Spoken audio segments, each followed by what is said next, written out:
అల్లూరి సీతారామ జిల్లా బొడ్డుగూడెం బాలికల ఆశ్రమ పాఠశాలలో ఫుడ్ పాయిజన్ జరిగింది. అయితే భోజనం తర్వాత 23 మంది విద్యార్థినులు వాంతులు చేసుకున్నారు.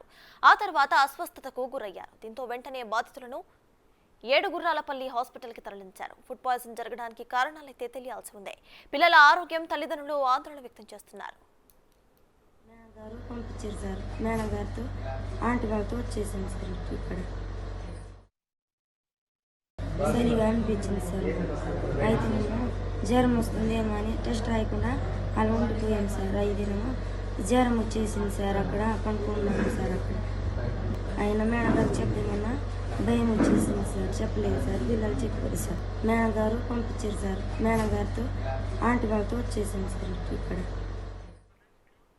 ఇక్కడ అల్లూరి సీతారామ జిల్లాలో జరిగిన బాలికల ఆశ్రమంలో ఫుడ్ పాయిజన్ జరిగిన విషయంపై పూర్తి డీటెయిల్స్ ను మా ప్రతినిధి రాజేష్ అందిస్తారు. రాజేష్, చెప్పండి, అక్కడ బాలికలకి ఫుడ్ పాయిజన్ అయితే జరిగినట్టు తెలుస్తోంది. ఫుడ్ పాయిజన్ కి గల కారణాలు ఏంటి అనేది అధికారులు ఏమైనా చెప్పడం జరిగిందా? ఒక్కసారిగా 23 మంది విద్యార్థులు అస్వస్థతకు గురవడం అల్లూరు సీతారాం జిల్లాలో ఆందోళన కలిగించింది.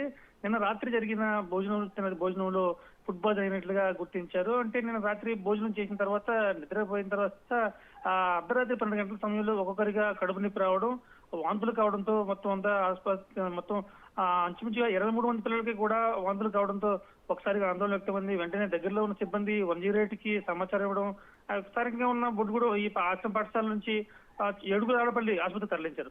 అయితే వాళ్ళందరికీ ప్రస్తుతం అదృష్టశాత్తు ఎవరికి అనారోగ్యం కలగలే ఇబ్బందికర పరిస్థితులు లేవు. ప్రస్తుతం వాళ్ళు మాత్రం ఇంకా 2-3 రోజుల పాటు వైద్య చికిత్స పొందాల్సిన అవసరం ఉంది. ప్రస్తుతం అందరూ ఆరోగ్యంగానే ఉన్నారు. అయితే ఎటువంటి ప్రాణహాని లేదు, కానీ వీటి వద్ద చాలా ఇబ్బంది పడిపోతుంది. ఎందుకంటే వాళ్ళందరూ కూడా 10వ తరగతి 8-9 తరగతుల పిల్లలు, 7-8 పిల్లలు. వీళ్ళు దీంతో అందరూ కూడా విద్యార్థుల తల్లిదండ్రులు అయితే మాత్రం ఒకసారిగా ఆందోళన వ్యక్తం చేస్తూ వెంటనే ఏడుగురాలపల్లి ఆసుపత్రికి వచ్చారు.